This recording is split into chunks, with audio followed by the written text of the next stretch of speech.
안녕하세요. 하이드입니다. 이번 시간에는 26년 1월부터 2월 초까지 을사년 기축월의 전체적인 운세를 살펴보겠습니다. 초보분들도 이해하실 수 있도록 쉽게 풀어드릴 테니까 편하게 들어주세요. 혹시 이해가 어려운 부분이 있다면 이전 영상들을 참고하시면 도움이 되실 겁니다. 지난 무자월은 보이지 않는 깊숙한 곳에서 새로운 기운이 조금씩 꿈틀대는 시기였습니다. 겉으로는 크게 달라진 게 없어 보여도 사람과의 관계나 진로에 관한 생각이 떠올라서 고민이 깊어지는 시기였습니다. 앞으로 무엇을 가지고 어떻게 해나가는 것이 이로울지와 같은 결과적인 문제보다는 내가 어떤 방향으로 가야 할지에 대한 본질적인 의문인 것이죠. 하지만 이러한 고민을 통해서 나온 생각의 결과를 당장 실행에 옮기기에는 여건이 맞지 않기 때문에 다소 답답함이 있었겠지만 허무하게 흘려보낸 시간은 절대 아니었습니다. 병오년이 가까워져 올수록 이러한 고민의 무게는 깊어집니다. 하지만 미리 어느 정도 답을 내고 준비를 해나가는 사람과 아직 결론을 내리지 못한 사람과의 차이는 점차 벌어지는 단계에 있습니다. 이러한 흐름이 기축월에는 어떤 모습으로 이어지는지 을사년의 마지막 달인 1월의 전반적인 운세를 살펴보겠습니다. 먼저 기축월이라는 시간적인 의미부터 알아볼게요. 26년 1월 5일부터 2월 4일까지는 기축월의 기운을 중심으로 흘러갑니다. 절기로는 소한과 대한을 지나서 입춘을 바로 앞에 둔 시기입니다. 겨울의 끝자락이자 계절이 넘어가기 직전의 시간이라고 볼 수 있습니다. 지난 하반기 운세에서도 말씀드렸듯이 기축월에 이르렀을 때 아무리 자리를 잘 잡은 사람이라 하더라도 불안감이 생길 수가 없는 시기라고 말씀을 드렸습니다. 더군다나 지금까지 자리를 잡지 못한 상태라면 이 불안이 가중되어서 공포에 가까운 압박으로 느껴질 수가 있습니다. 현재 불안정한 위치에 있다라는 것은 내가 기대했던 모습, 내가 스스로 평가한 나의 자신의 어떤 점수와 현실사의 간격이 상당히 크게 벌어져 있다는 의미입니다. 이는 목표가 불확실했다라고도 볼 수 있지만 환경적인 요인도 자신에게 불리했고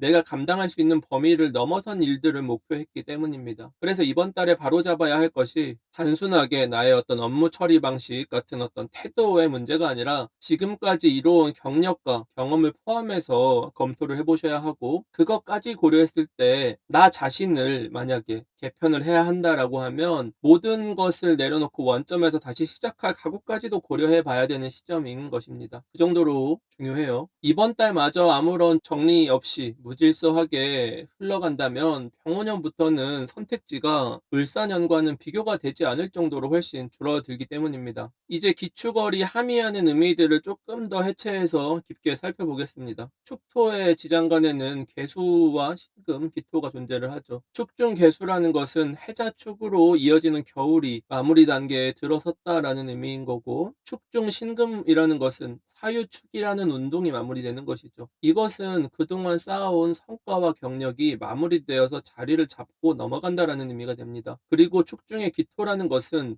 가을, 겨울이라는 음의 영역에서 봄, 여름이라는 양의 영역으로 이동을 하고 추웠던 하강 에너지가 따뜻한 상승 에너지로 확실하게 전환되는 변곡점을 의미합니다. 금생수에서 수생목으로 넘어가는 변화를 말하는데 이는 기나긴 죽음 이후에 비로소 새로운 생명이 태어나는 것에 비유할 수 있을 만큼 커다란 시작을 의미합니다.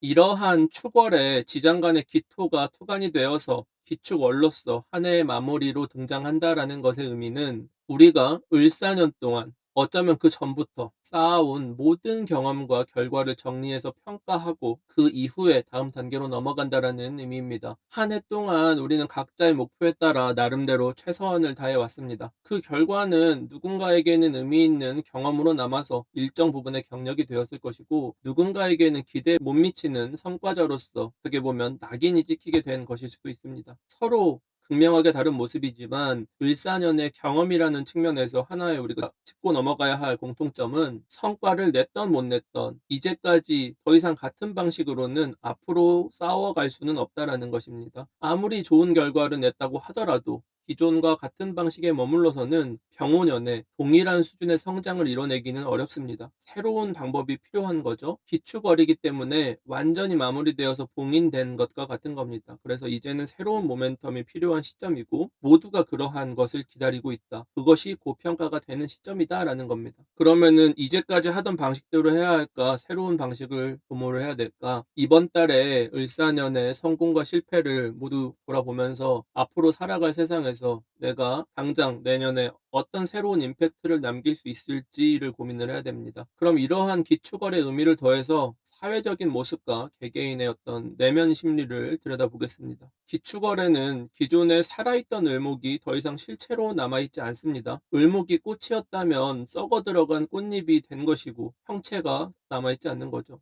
잎이었다면 낙엽이 되어서 회비가 되어서 그 흔적조차 남지 않은 거죠. 을사년의 을목이라는 것은 우리의 꿈과 희망, 일종의 이상과도 같은 것이었는데 이미 져버렸다는 것은 뭐냐면 우리가 알고 있던 기존의 모습은 이제는 사라지고 없다라는 뜻입니다. 새로운 방향성을 찾지 못하고 방황하는 단계도 분명히 거쳐야 되는데 이 사이에 있는 껴있을 때 시간에는 단순한 번아웃을 넘어서 깊은 겨울잠에 들어간 것과 같은 상태가 됩니다. 표면적으로 드러나는 현상은 뭐냐? 충분히 쉬었는데도 더 쉬고 싶고, 잠을 많이 잤는데도 계속 잠이 오고, 밥을 먹었는데도 만족이 되지 않는 느낌, 뭐를 해도 내 마음에 차지 않는 헛헛한 어떤 그런 상태. 생산적이고 활기찬 에너지보다는 지치고 나약해진 심리 상태가 내면을, 이 빈틈을 쉴 새 없이 파고듭니다. 의욕이 전혀 없는 건 아니지만 그 의욕을 현실로 옮길 힘이 왠지 없는 순간이죠. 내 생각과 현실의 갭이 있기 때문에 내가 뭔가를 손을 대야겠다고 마음을 먹어도 생각대로 움직여지지 않고 그러다 보니까 막 급하게 뭘 해보려고 하는 것들은 꼬이거나 실수가 생기거나 뭐 어떤 다치거나 이런 상황들 발생을 결과적으로 마음에 차지 않는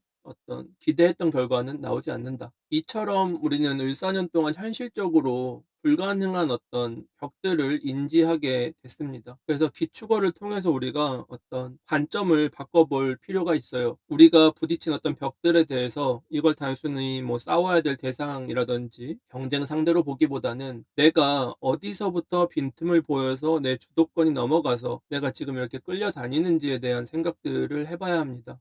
현재 내가 가지고 있는 것이라든지 이런 것들이 다소 내가 느끼기에 부족해 보이는 모습이기에 아무리 무언가를 잃었다고 하더라도 라고 그랬죠. 그래서 상대적 박탈감처럼 가진 것들이 초라하게 느껴지는 것도 어떻게 보면 자연스럽습니다. 이거는 돈을 많이 번 부자들도 동일하게 느낄 거예요. 왜냐하면 이것은 월에서 오는 심리이기 때문에. 그래서 지금 하고 있는 뭐 각자의 고민들이나 이런 것들은 지금 당장 즉시 해결될 수 있는 것들이냐라고 봤었을 때는 절대 그렇지가 않아요. 지금의 조건과 위치에서는 결론이 나지 않는 것을 본인이 바라보고 있기 때문인 겁니다. 그래서 이 고민들은 기축어를 지나서 병원의 기운 속에서 각자 사주에 따라 비로소 방향이 정해지게 됩니다.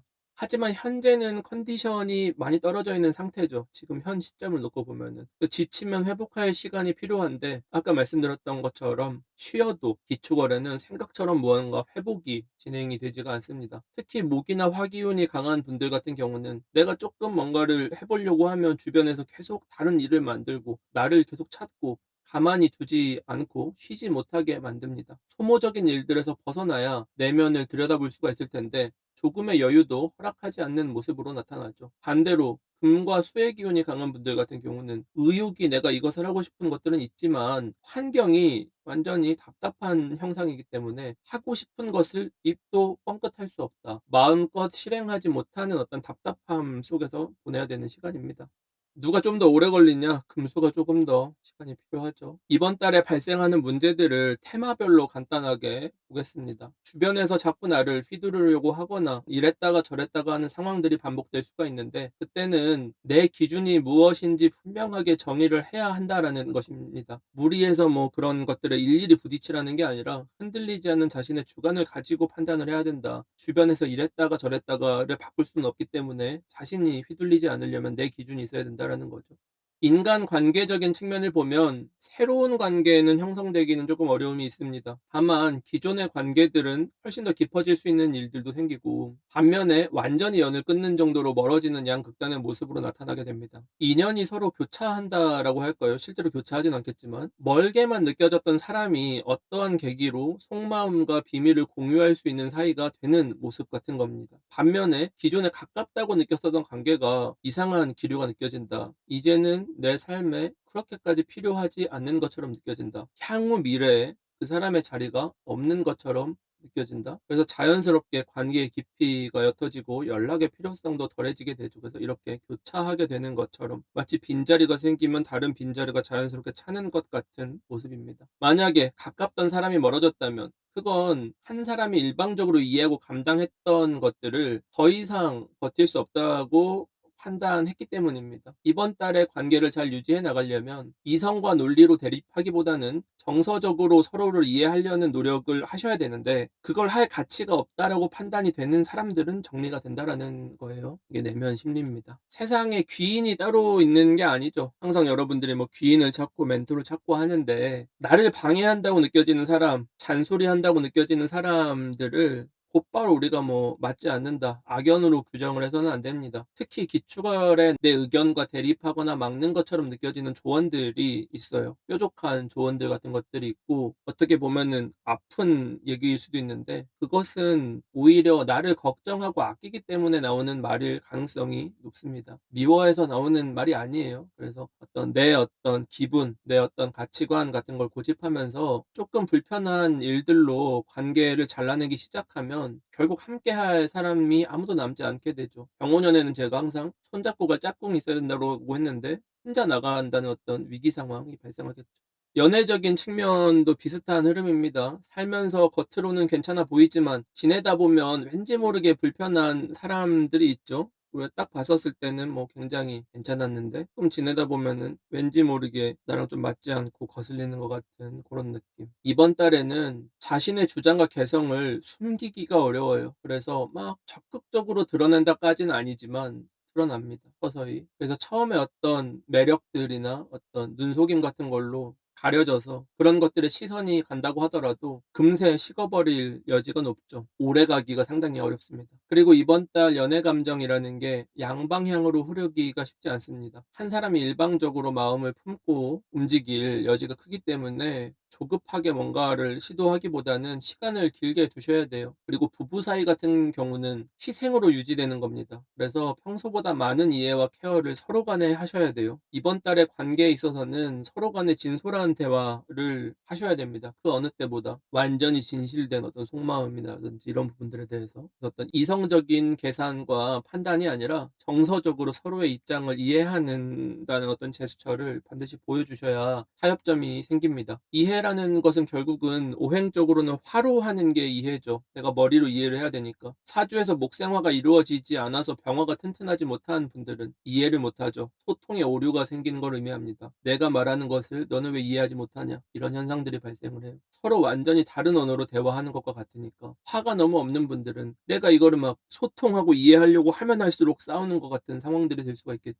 반면에 정화에 문제가 생기면은 쟤는 그냥 멍청한 것 같아, 난 멍청이들이랑 그냥 대화 안 할래 하고 철벽을 처음부터 친 겁니다. 정화라는 것에 목생화에 문제가 생기면. 그래서 자기 사주에서 이런 글자들의 상생이 원활하지 않다, 뭔가 이런 글자를 방해하는 요인이 있다라고 치면은 한 번쯤 저기 좀 뭔가 불편하게 만드는 모습이 내 모습은 아닐까 돌아볼 필요가 있습니다. 모든 사람은 자기는 잘못이 없다고 생각하지만 그 싫어하는 모습이 자기 자신일 수도 있다라는 사실을 생각을 해보셔야 돼요. 더불어서 직장운을 간략하게 보면, 사실 뭐 직장운을 전체 운세를 보기는 어렵지만 각자 머무는 곳에서 한계는 이미 확인을 했다. 우리가 여기서 어디까지 할 수 있는지에 대한 부분은 그 이상은 나오지는 않을 것 같다, 발버둥을 쳐도. 그리고 지금 좋은 성과가 나왔다든지 누가 조금 잘 된다고 해서 그게 지속되지 않습니다. 지속이 보장되지 않는 시기예요. 그래서 지금 결과가 계속 잘 될지 아니면 어떤 조정이 필요할지에 대한 판단은 병원년 중반까지는 보셔야 그 이후에 윤곽이 잡히게 됩니다. 그래서 뭐 너무 빨리 뭔가 잘 될 것처럼 해가지고 올라탄다, 뭐 축배를 터트린다든지 하는 것들은 오판의 여지가 큽니다. 그래서 그런 어떤 예를 들어서 정치적인 어떤 세력의 힘을 본다라는 것은 지금 기준으로 보시면 안 돼요. 그래서 그런 어떤 속도 측면을 조금 늦춰보는 게 필요합니다. 현대 답답한 부분들이 있는 분들이 많으시죠. 제가 답답하다고 계속 말씀드렸는데 그런 것들은 확실하게 패를 확인하고 그 뒤에 움직여도 늦지가 않습니다. 그래서 서두를 필요는 없습니다. 재물적인 측면을 보면 환경이 나를 방해하는 것 같은 상황들은 줄어듭니다. 내가 운이 없어서 못했다라는 말을 하기는 쉽지 않아요. 자기 사주에서 손해가 생겼다면 크게 몇 가지 경우의 수들이 있는데, 먼저 수기운이 강한 시간대에서 오는 피해가 있죠. 이건 시간 문제로서 차차 시간을 두면 해결이 될 수 있는 문제들을 말합니다. 근데 스스로 내 능력으로 극복하기엔 어려움이 있다라는 거고요. 반면에 화가 너무 강해서 생기는 문제가 또 있죠. 화가 너무 강하다라는 것은 그 자리를 벗어나야만 해결되는 문제입니다. 시간을 둔다고 해결이 안 되는 문제라는 겁니다. 그래서 이번 달에 욕심을 내서 이익을 추구하기보다는 손실 보존을 해라. 안전하게 자산을 보존하는 쪽으로 해라. 줄 때 먹어라. 너무 욕심내지 마라. 라는 전략을 짜신다면 좋겠습니다. 자, 여기까지 을사년의 마지막 달 기축월 운세를 살펴보았습니다. 지난 한 해를 보내면서 아쉬운 점이 많을 텐데 훌훌 털어버리고 수생목으로 넘어가야 하는 달입니다. 수생목 너무 좋죠? 사실 좋지 않죠. 기축월은 대단한 성취만 바라보지 말고 지금 내가 할 수 있는 것들을 어떻게든 해나가면서 어제보다 한 발이라도 나아가라는 분명한 메시지가 담겨 있습니다. 이달 자신의 약한 부분들을 어떻게 정리하느냐에 따라 병호년을 맞이하는 출발선은 달라지게 됩니다. 한 해 동안 정말 고생 많으셨고 힘들었던 만큼 확실히 마무리하고 새해를 맞이하셨으면 합니다. 개인별로 더 구체적인 전략은 천간별 운세에서 다뤄드리도록 하겠습니다. 그럼 복채에는 구독, 좋아요, 알림 설정으로 주시고요. 댓글도 남겨주시면 더 큰 힘이 됩니다. 오늘도 시청해주셔서 감사합니다.